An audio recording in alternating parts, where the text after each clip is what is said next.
Well, new controversy today over abortion in America as the House passes a bill that would ban abortions after 5 months of pregnancy, after 22 weeks, except in the cases of rape, incest, or when the mother's life is in danger. The vote largely symbolic since the Democratic-controlled Senate is unlikely to take it up and President Obama already vowed to veto it. Still, it has sparked a nationwide debate. And one Ivy League professor recently suggesting on another network that the supporters of this ban may be racially motivated. So I think that there's a kind of moral panic, a fear of the end of whiteness that we've been seeing a long time, and that I think, Obama's ascension as president kind of symbolizes to a certain degree. And so I think this is one response to that sense that there's a decreasing white majority in the country, and that women's bodies, and white women's bodies in particular, are obviously a crucial way of reproducing whiteness, white supremacy, white privilege.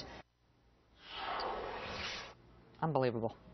Monica Crowley is a radio talk show host. Kirsten Powers is a Daily Beast columnist. Both are Fox News contributors. And the panel sat silent, Kirsten. So crazy. That was so crazy.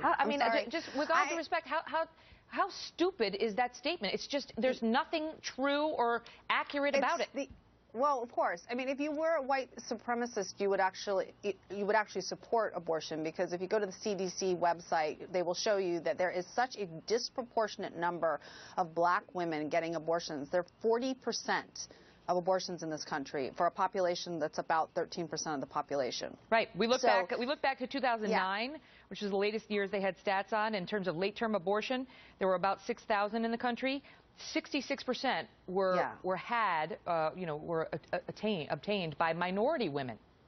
Well, and I don't know if you remember, there was a big controversy a couple years ago because a pro-life group had put up a big billboard in Times Square basically saying that abortion was wiping out black babies, and they were called racists. So it's like, if you don't want black babies aborted, you're a racist, and if you're pro-life, you're racist. I mean, it's just, why can't they just accept there are actually some people who think you shouldn't be aborting a baby after 20 weeks? That's the thing, Monica. Is it just not possible? This debate is so heartfelt by both sides, right? I mean, both sides feel very strongly about this.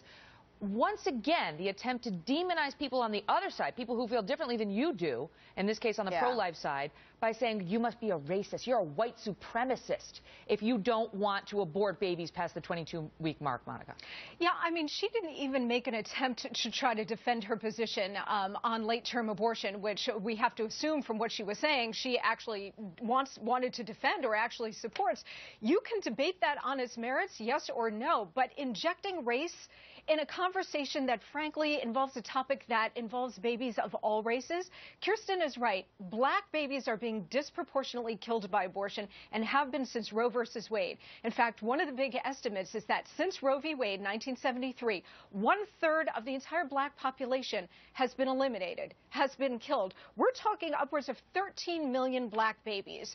40% plus, Megan, of all abortions that have been carried out, even though black women only make up 6%, black women make up 6% of the female population in America. We're talking a major disproportionate situation here. She is injecting race into this argument. Okay, if she were going to do that, then why doesn't she lay out the facts? Because she's so blinded by her leftist ideology and by this abortion argument as a whole that she can't see the facts. It just makes no sense that if you happen to be opposed to late-term abortion, which is far less controversial than early-term abortion, I mean, even people who are pro-choice often feel differently when you get past the 22-week mark. Sure. That if you are opposed to that, you are a white supremacist. Okay, so that's what's happening with the professors at, or at least one of them, at University of Pennsylvania, Ivy League school. But let's talk about the underlying bill that just got approved in the House, Kirsten, but it's going to get shot down in the Senate, and Barack Obama's already said he'll veto it. The White House comes out and says, because they want to stop it at 22 weeks of pregnancy, abortion, these Republicans want to say after 22 weeks, you can't. Viability in the country usually is considered around 24 weeks, so really kind of narrowing it to 2 weeks earlier.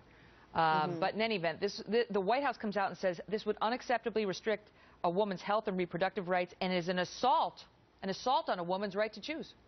Yeah, I mean, It's the same talking points all the time. I mean, look, the majority of the country is against late-term abortion, and if you went on the street and you asked people, how late do you think you can walk into an abortion clinic and get an abortion, most people think it's about probably 12 weeks. You know, I don't think most people think you can walk in at 24 weeks, as you can, you know, in many states. In most states. Yeah, in many states, walk in and for any reason get an abortion. We're not talking about life of the mother or any of these things. It's just for pure, like, I just decided to do this and I can get an abortion. So, you know, they just keep doing the same talking points, attacking people's positions, why people, you know, hate women, whatever, racist, but they won't actually talk about the merits of an extremely serious issue. What about this, Monica? Because already some Democrats have come out and said, oh, you know, the country's suffering economically, and this is what the Republicans want to talk about. They've come out and said, well, in the wake of what we saw with Gosnell and so on, now seemed like the time. Yes, exactly right. I mean, we have been on this program, Kirsten, you, me, Megan, talking about this Gosnell case for months now, and the horrors that we saw come out of that case cries out for some kind of legislation here. What the Republicans did in the House was actually carve out exceptions for rape, incest, and life of the mother, health protections, and that's not good enough for the far left, which is so invested in their abortion narrative that they cannot see the forest for the trees. We're talking about life and death of viable babies here, viable human beings, and they just can't get past it, Megan. And that is also controversial, the fact that they added a rape or incest exception to the late-term abortion. So now, you know, how late can you go? Can you be, you know, 30 weeks pregnant? You can still abort your baby if it was the product of rape?